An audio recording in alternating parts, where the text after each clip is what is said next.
Quem achou, diga amém. Amém. E logo ordenou Jesus que os seus discípulos entrassem no barco e fossem adiante para outra banda, enquanto ele despedia a multidão. Despedida a multidão, subiu ao monte para orar à parte. E chegada já à tarde, estava ele só. Mas o barco estava já no meio do mar, açoitado pelas ondas, porque o vento era contrário. Vamos orar? Traz, bota anestesia aí. Senhor, meu Deus, eu coloco nas tuas mãos o culto dessa noite. Deus possa falar conosco. Fala com teus filhos, ó Pai. Não aquilo que queremos ouvir, mas aquilo que necessitamos ouvir da tua parte. Pai, queria te pedir hoje que a graça do Senhor viesse sobre nós. E que o Senhor revelasse ao nosso coração. Que a palavra de hoje seja, meu Pai, uma palavra direcionada. Uma palavra, meu Pai, como uma bússola que aponta para o norte. Que a tua profecia, uma palavra profética saísse do teu trono nessa noite. E ela nos desse direção, ó Pai querido, para o rumo certo.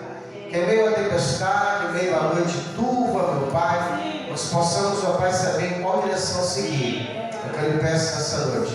Em nome do Senhor Jesus, amém? Amém. Pode sentar.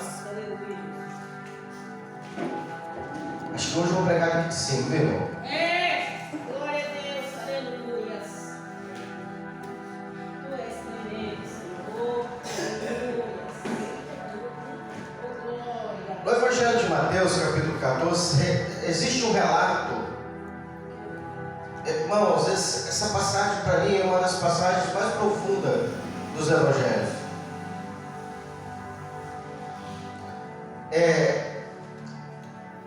Jesus ele precisava preparar os discípulos para a sua partida, porque esses discípulos aqui eles não eram comuns. Eles haviam sido selecionados para Jesus para serem os primeiros apóstolos que deveriam dar continuidade à obra que Jesus começou. Então Jesus precisava que eles tivessem experiências bem profundas com Cristo. Eles tiveram talvez mais experiência com Jesus do que nós. Nós precisamos ter experiência com Jesus e com o Cristo.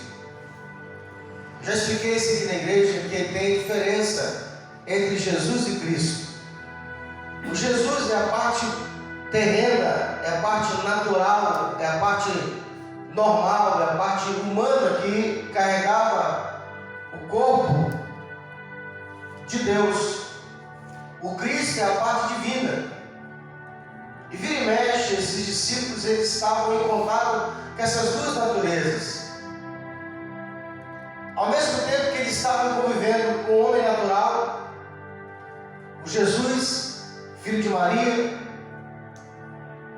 vira e mexe em meio ao dia a dia, a meio a caminhada que eles estavam, a missão que eles estavam vivendo, eles se deparavam com o Cristo que revestia esse Jesus que estava ali. Com Deus, você precisa entender que mesmo você sendo humano, mesmo você sendo terreno, cheio e rodeado de limitações e fraquezas, existe dentro de você um Espírito Divino que te faz compreender, que te faz ver, que te faz crer, que consegue muitas vezes transportar o mundo espiritual na sua frente. Glória a Jesus.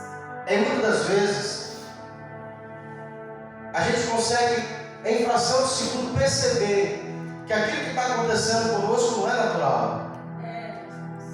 Que aquilo que está acontecendo na sua vida, na minha vida, é sobrenatural. E é sobre essa natureza do sobrenatural, esse contato do natural com o sobrenatural, que nos faz diferente de toda outra criatura. É ruim, é difícil você explicar para uma pessoa que ainda não conheceu Jesus, que não tem a Deus, essas coisas espirituais que acontecem conosco. Paulo, certa vez, ele vai registrar nas suas cartas, dizendo: o homem natural, ele não consegue discernir as coisas do Espírito, mas o homem espiritual, ele é bem entendido, de tudo é discerne, de ninguém é compreendido. Esse homem espiritual que Paulo fala, que tudo discerne, é a fagulha, é a centelha divina que mora dentro de nós. É o próprio Cristo que está dentro de nós, que fala conosco, que nos move, que nos direciona, que nos impulsiona. É Ele que está dentro de nós. Jesus, Ele veio morar dentro de você. A vontade de Deus nunca foi que nós tivéssemos um tempo como esse. A vontade de Deus não é que você e eu achássemos que esse lugar é o lugar mais seguro. A religião tenta mostrar a igreja, o templo, como um local seguro. Mas Deus, uma certa vez, nos disse: olha, o Deus, Ele não habita por um templo feito por homem. Deus, Ele habita por um templo que foi feito por Ele. Ou seja, a morada de Deus somos nós. Glória a Jesus. Jesus agora precisa treiná-los. Jesus agora precisa dar a eles uma bagagem, para que quando ele partisse, eles não se sentissem só. Certa vez ele vai dizer: quando eu partir, eu não quero que nenhum de vocês se sintam sozinhos, porque no momento que eu partir, eu vou enviar o Consolador. Essa palavra Consolador é um representante de igual teor, a mesma capacidade de consolar que Jesus tem, o Espírito Santo tem. O Espírito Santo hoje representa a pessoa de Jesus em nosso meio. Nós temos que entender que Jesus não está na terra. O local de Jesus é no céu. A Bíblia diz que Ele se encontra à direita de Deus. Na terra se encontra o Espírito dele. O Espírito de Cristo, que é o Espírito Santo, está conosco todos os dias. Quando você ora, quando você sente a presença de Deus, é com o Espírito Santo que você fala. Ele que te responde, Ele que, inclusive as orações que nós fazemos, que muitas vezes é uma oração no desespero, falamos palavras que não são colocadas de forma correta, elas são interpretadas e colocadas de uma maneira correta, ao ponto com Deus. Você entendeu o que eu estou querendo dizer? Por que nós pagamos advogados para poder entrar com recursos na justiça? Por que nós mesmos vamos lá falar com o juiz? Porque existe uma linguagem que o juiz entende e que o advogado entende. Existe um juridiquês onde o advogado ele pega um ponto da lei, ele coloca aquele ponto da lei, ele consegue montar uma defesa, e o juiz ele lê aquela defesa e ele consegue dizer sim ou não pelaquilo que ele colocou. Se nós fôssemos lá falar com o juiz, o máximo que a gente conseguiria falar é ofendê-lo, pedindo a ele que interpelasse por nós. Então, quando você paga o advogado não vai lá pedir favor, ele vai lá dentro da lei e ele fala: olha, ele tem direito por causa disso. Na verdade, os dois entendem a lei. Quando Paulo fala que o Espírito Santo ele interpreta as nossas orações com gemidos inexprimíveis, aquilo que nós falamos, o Espírito Santo pega e ele traduz numa linguagem correta em que Deus entende e ele possa te dar a vitória. Glória a Deus. Jesus precisava preparar esses homens. Irmãos, eles tinham acabado de sair de uma grande cruzada. Eles haviam acabado de sair de uma grande cruzada. Eles tinham visto Jesus multiplicar o pão e o peixe para uma multidão de pessoas.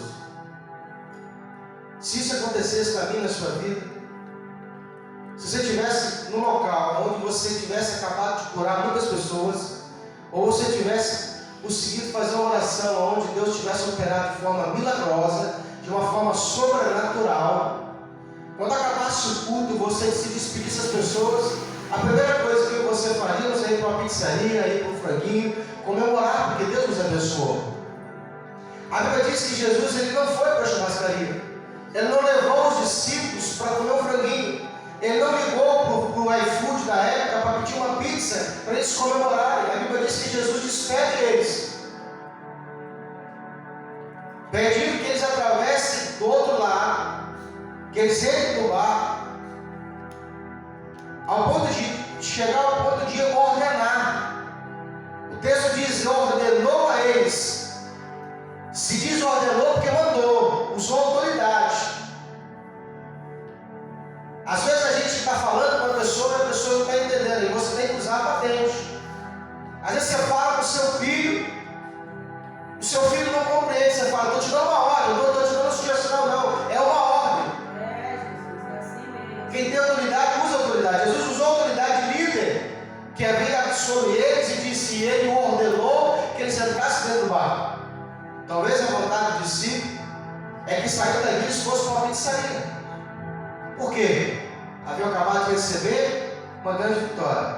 Mas Jesus sabia que aquela vitória não ainda estava perpetuada. Por quê? Porque logo depois daquilo o diabo ia preparar uma grande cilada. Jesus. Nós estamos numa guerra. É verdade. Existe um momento da nossa vida, Paulo vai dizer assim: a nossa leve e momentânea tribulação. Ela é leve, não é pesada. Ela é momentânea, não é contínua. Mas Paulo fala assim: mas existe, você não pode negá-la. Jesus coloca eles no barco e pede para que eles atravessem do outro lado. O que Jesus vai fazer, irmãos? Ele vai despedir a multidão, e acabou de despedir, eles só por onde? Para orar, para buscar força, para se recarregar, porque eles sabem que lá na frente eles vão passar por uma grande situação espiritual. Quando você lê o texto, a Bíblia diz que eles estão dentro do barco. Era importante que todos eles estivessem dentro do barco. Aqui fala mar, mas não é mar, é um lago. E quem é conhecedor sabe que lá não tem onda. Mas a Bíblia diz que eles estavam no barco, indo no lago de Tiberíades, e de repente, ao remar, se levanta uma grande tempestade, ao ponto deles estarem remando e fazerem onda. Já viu onda em lagoa? Já viu o barco atravessando o rio e de repente tem uma onda ao ponto de parar o barco? Quem já viu? Ou seja, algo sobrenatural estava acontecendo. O que isso significa, pastor? A gente tem que ficar atento, porque o barco representa a minha e a sua vida. Do outro lado significa aquilo que Deus mandou você fazer. É a sua caminhada, é o seu propósito. E possa ser que aquilo que Deus mandou você fazer possa ser atacado. Por mais simples que seja a ordem de Deus, porque era simples a ordem de Jesus, não era uma ordem difícil de cumprir. Atravesse do outro lado. E agora eles estão encontrando barreira para cumprir a vontade de Jesus. O barco se levanta. O mar se levanta, a lagoa se levanta, a onda, tempestade. Eu não sei se aconteceu na sua vida alguma vez, se está acontecendo. Quando você olha para a sua vida, você de repente começa a ver tragédia acontecendo sem explicação. Você olha para mim assim: o quê? Como que isso aconteceu? Do nada você sai de casa. Essa semana eu fui levar meu filho para o colégio e eu contei 4 vezes eu fui livrado de acidente de carro. Um carro jogou em cima de mim, que porque outro carro buzinou. 4 vezes eu falei: não é normal. O inimigo querendo arrumar laço para que a gente tenha prejuízo. Os discípulos estão remando. Eles estão remando. O fato de remar, ou seja, eles estão lutando. O que eu e você não temos que entender é o seguinte: por maior que seja a adversidade, por maior que seja a luta, pode ser que a luta não tenha explicação, que você não pode fazer parar. Porque tudo que o diabo quer que você pare, desista, que você pare, que você diga para você assim: eu não vou mais tentar, eu não vou mexer nisso mais, eu vou parar. Porque o objetivo do inimigo é parar. E a ordem de Jesus é: atravesse do outro lado. Eita, glória. Percebe que ele sai de um lado, no meio do caminho. Diga comigo assim, no meio do caminho. No meio do caminho. As adversidades vieram. Você está vindo para o culto, como a irmã falou. E no meio do caminho, uma adversidade. Jesus, é desse jeito. Você está fazendo a vontade de Deus, no meio do caminho, uma barreira. Tudo que o inimigo quer fazer é fazer você parar. A Bíblia diz que eles estão remando, mesmo que as ondas eram contrárias. Irmão, Glória a Jesus. eu já vi isso acontecer várias vezes. Quando você recebe uma promessa de Deus, dizendo que a sua vida vai ter um sucesso, seja na área financeira, seja na área espiritual, seja na área profissional, Deus faz uma promessa. E aí você sai com aquela promessa no coração. Irmão, eu não consigo descrever a alegria que nós temos quando Deus te promete algo. É verdade, Jesus. O culto parece que é um culto diferente. É, Jesus, é desse jeito. É mais forte o dia da promessa que o dia do cumprimento. É, Senhor. Porque o dia do cumprimento parece que você sofreu tanto no meio do caminho que parece que tirou o sabor da vitória. Mas o dia da promessa é o dia mais importante da sua vida, porque na sua mente você já visualiza aquilo acontecer. É, Jesus, glória a Deus. Então você sai dali com a promessa na mão. Poxa, que maravilha, Deus falou comigo, Deus prometeu isso. Vai, vou comprar um carro novo, vou comprar uma casa nova, Deus vai falar. Glória. Só que daí sai o diabo. Vamos ver se ele vai conseguir acreditar até o final.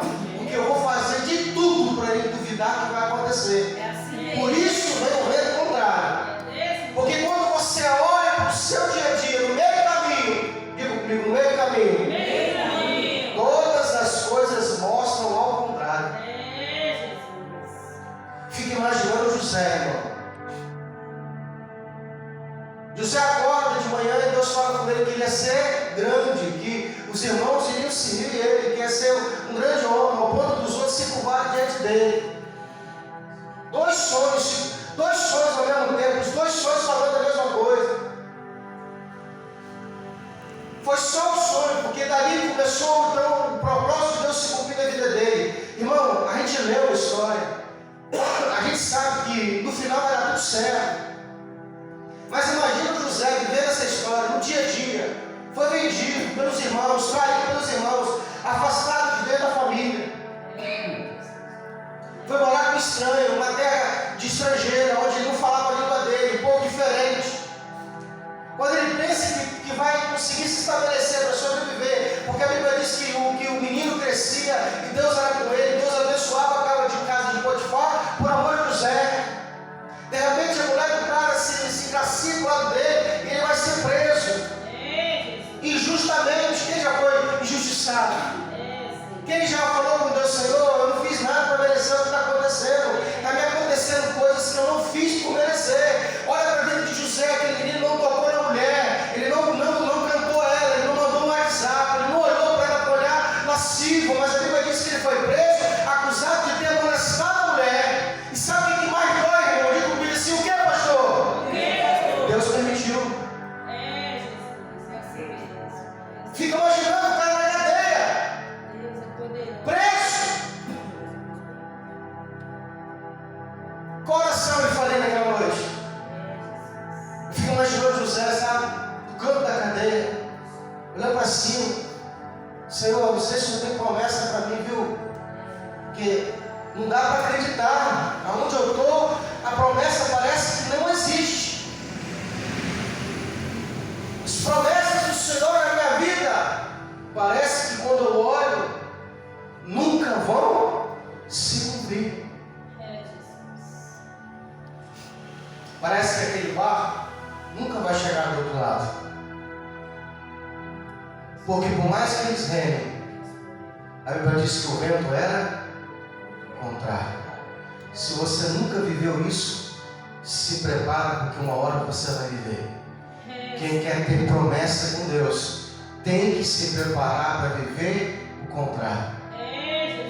Porque o diabo é mestre para mudar o cenário para que você duvide que Deus tem promessa na sua vida. É verdade. Deus falou com Abraão: Abraão, sai da tua terra, da tua parentela, para a terra que eu te mostrarei, porque lá eu vou te abençoar. Saiu o Abraão, morava em Nova York, irmão, lá nos Estados Unidos, só para você entender. Que a gente parece que o cara morava mal, o cara saiu dos Estados Unidos. Chega onde? Na serra. Quando chega aqui, ele olha e fala assim: Senhor, cadê a promessa? Cadê, Senhor? Tá bom, a irmã faz cara feia, foi morar na Vila Velha. Chega na Vila Velha, chega, ele olha e fala: Senhor, cadê a terra? Cadê a bênção? Porque o diabo saiu na frente, irmão, mudou o cenário. Tacou fogo em tudo, mostrou para ele uma terra seca. Quando Abraão chega na terra de Canaã, que era a promessa, a terra estava seca. Aí ele olha e fala assim: Ei, só mudou para o lugar certo ou o GPS estava errado? Porque o lugar que eu estou vivendo é terra seca. Deus olha para Abraão e fala: Ei, rapaz, a bênção está em você, não está na terra. Eu te mandei para ir para você abençoar a terra. Não é a terra que vai te abençoar. A promessa de Deus não está no lugar que você vai, está em você. A promessa de Deus não está nas coisas que você olha, está dentro de você. Deus vai tirar de dentro de você aquilo que Ele vai fazer mudar a sua história. A gente tem que aprender a confiar em Deus, não naquilo que enxergamos, não naquilo que vimos. Pode o diabo mudar cenário, pode mudar a tempestade. A promessa de Deus está dentro de você. Uma vez uma menina virgem em Israel, ponto para ser desposada, ela recebe a missão, uma visita de um anjo. E o anjo chega para ela e fala assim: salve, agraciada, bendita és tu entre as mulheres. Você foi escolhido para gerar no seu ventre o Filho de Deus. Ela vai dizer assim: como? Eu ainda não conheci um homem. E ele fala assim: está dentro de você. Aquilo que Deus vai fazer está dentro de você, porque o Espírito de Deus te envolverá, e dentro de você nascerá o Salvador. E eles estão remando atrás, mas o vento é contrário. A gente tem que aprender a viver as adversidades, parar de confiar no que enxergamos, parar de confiar naquilo que vemos. Os nossos olhos nos enganam. Glória a Deus. Mas a Bíblia diz que, eu fico imaginando, irmão, eles querem pular do barco. Porque crente que não está na visão, que não pega a visão, ele quer pular do barco. Já viu aquele crente que quer desistir? Eu vou parar com esse negócio. Vou fechar a igreja. Eu vou sair, eu vou pedir conta do emprego. Eu vou entregar os contos. Eu vou para Portugal, aqui no Brasil não prospera. Eu vou desistir. Eu fico imaginando, sabe, os sons ali no bar. Um falou pro outro: vamos desistir desse negócio. E aí aparece Jesus. A quarta vigília da noite.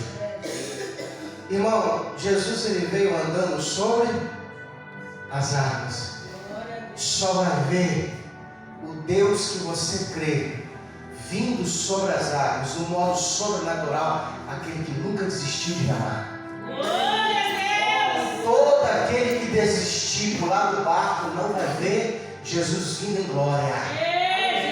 O fato de Jesus ter vindo em glória, olha para eles e fala: a Bíblia diz que eles se assustam, porque viram Jesus de uma forma gloriosa. Só vê a face do Cristo que envolve a Jesus, aquele que remou até o final, aquele que falou assim: o Senhor vai ter que me matar, mas eu não pulo do barco. Glória a Deus, aleluia. Aí Jesus chega e fala assim: não temas, sou eu contigo. Sabe quantas vezes existe essa palavra na Bíblia, não temas? 365 vezes não temas. É uma vez para cada dia. Deus dizendo para você: não temas. Senhor, eu vou desistir, não temas. Senhor, eu vou pular do barco, não temas. Senhor, eu vou ser morto, não temas. Senhor, eu acho que eu vou crescer, não temas. Senhor, eu não sei